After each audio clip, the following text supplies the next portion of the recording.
वैसे भी हर्ष की बॉडी पर जो घाव हैं, निशान हैं, उन्हें देख करके तो यही पता चल रहा है कि ये किसी इंसान का काम नहीं है।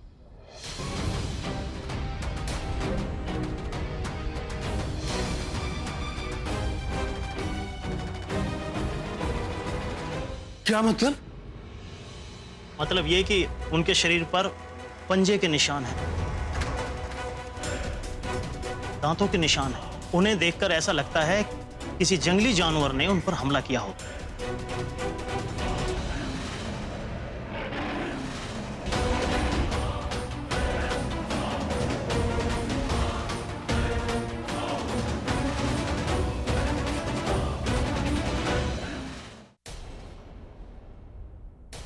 जंगली जानवर? क्या बात कर रहे हैं इंस्पेक्टर साहब? जंगली जानवर यहाँ घर के अंदर कैसे आ सकता है? और अगर जंगली जानवर हमला करता तो बाहर से वो चीखने चिल्लाने का आवाज उस कमरे से आता ना। हम तो बगल के कमरे में सोया हुआ था, कुछ सुनाई नहीं दिया हमको। यही बात तो मेरी समझ में नहीं आ रही है कि इतना सब कुछ हो गया और आप लोगों को आवाज तक नहीं आई। देखिए, मुझे तो लगता है ये किसी इंसान का काम नहीं है। इतनी बेदर्दी से मौत, मुझे तो लगता है किसी खूंखार जानवर ने उन पर हमला किया होगा, जैसे कोई शेर। वाकई में नहीं, राहुल किसी की जान नहीं ले सकता। क्या बात कर रहे हैं आप? ये घर का अंदर में शेर कैसे घुसेगा? देखिए जी, बाकी क्या हुआ है उसका सच तो हमारे सामने आ ही जाएगा। और कमाल तो इस बात का है कि जंगली जानवर के होने की रिपोर्ट तक नहीं आई है हमारे पास। और एक बात और बता दूं मैं आपको, कुछ समय पहले फॉरेस्ट डिपार्टमेंट में इस तरह के केसेस में सॉल्व कर चुका हूं। और मैं दावे के साथ कह सकता हूं, बल्कि पूरे दावे के साथ कह सकता हूं कि यह किसी खूंखार जानवर का ही काम है। तभी तो आपको आवाज नहीं आई। दरअसल होता यह है कि शेर जब अपना शिकार करते हैं तो धीरे से, चुपके से, पीछे से गर्दन पर अटैक करते हैं। हो सकता है इसी वजह से उनकी आवाज ना निकली हो। मैं तो किसी को बता भी नहीं सकती कि आज रात शेर इस शहर में है, हम सबके बीच। और वो शेर दादा की जान भी लेना चाहता था। ये काम करने की हिम्मत और ताकत सिर्फ एक ही इंसान में है। हाँ, ये सिर्फ वही कर सकता है।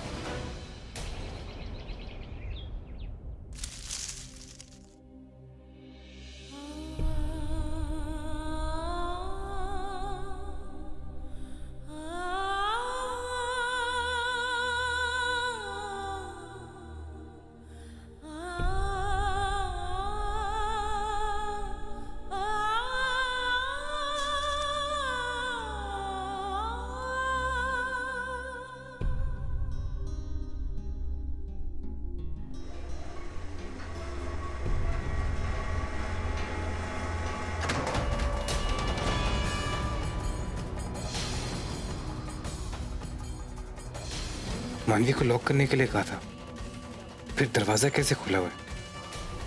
और ये ताला टूटा क्यों है? अगर मैं यहाँ से कल रात निकल जाता तो? लेकिन अगर मानवी ने ताला लगाया है तो फिर इसे तोड़ा किसने? किसी और को तो नहीं इस राज के बारे में पता चल गया? किसी ने देखा तो नहीं मुझे? बाबा से बात करता हूँ। हाँ,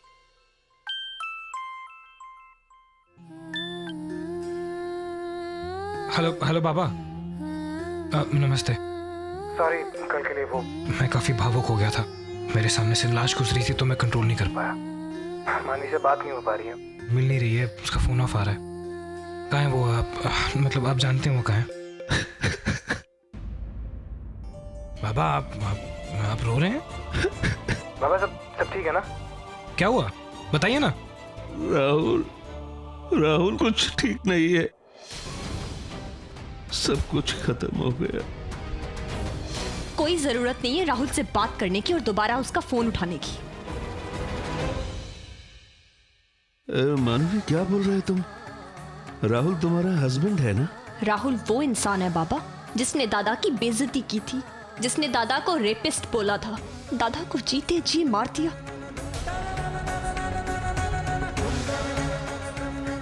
अगर मैं आपको बता दूं कि आज राहुल ने क्या किया है तो आप खुद अपने हाथों से उसकी जान ले लेंगे बाबा। मानवी को क्या हो गया अचानक? ऐसे मेरा फोन क्यों डिस्कनेक्ट कर दिया उसने? कल रात भी नाराज थी मुझसे, लेकिन बात तो कर रही थी। नॉट जस्ट दैट, उसने मेरी हेल्प भी की। तो फिर सडनली अब क्या हो गया? इतनी अपसेट क्यों है वो? बाबा रो क्यों रहे थे? It has to be something serious. मुझे अभी जाके देखना पड़ेगा। पता नहीं शिल्पा पे क्या बीत रही होगी। राहुल को जरा सा भी खरोच आ जाता तो हम पूरा घर सर पे उठा लेते। और हर्ष, जल्दी चलो राज, हमें और देर नहीं करनी चाहिए।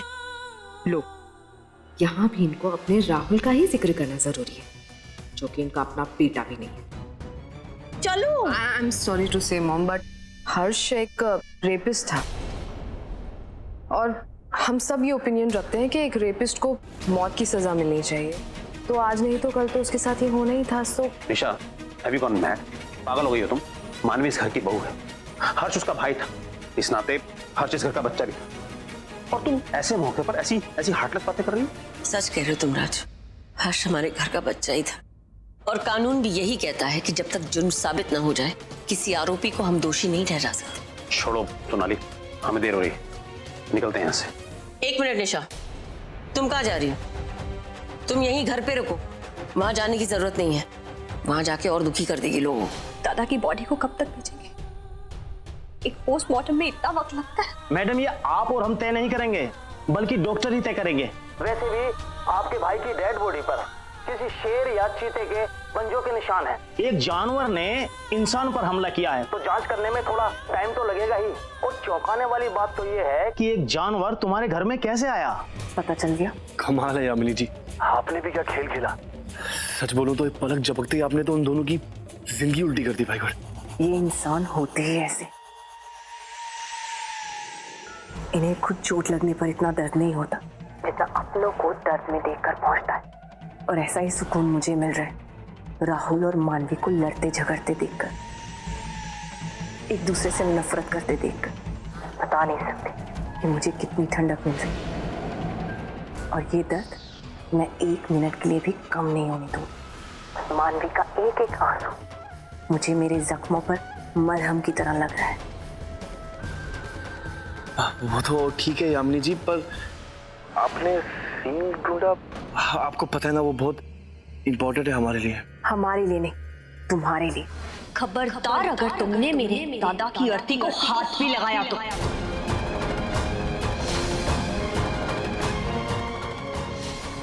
मेरे दादा की अंतिम यात्रा में उनके शुभ चिंतक उनकी अर्थी को कंधा देंगे, ना कि तुम।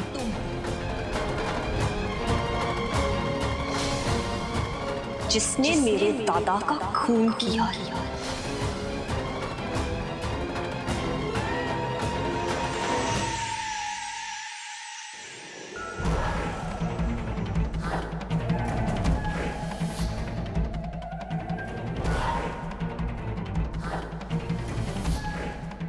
मैं तुमसे किया वादा पूरा कर रही हूँ युगा।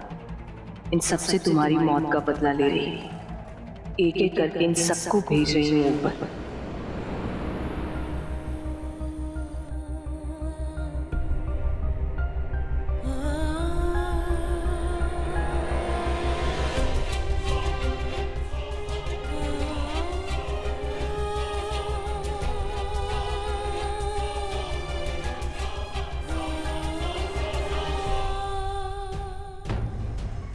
मैं राहुल को उसके किए की सजा दिलवाऊंगी, फिर चाहे इसके लिए मुझे उसकी असलियत सबके सामने क्यों ना लेकर आने।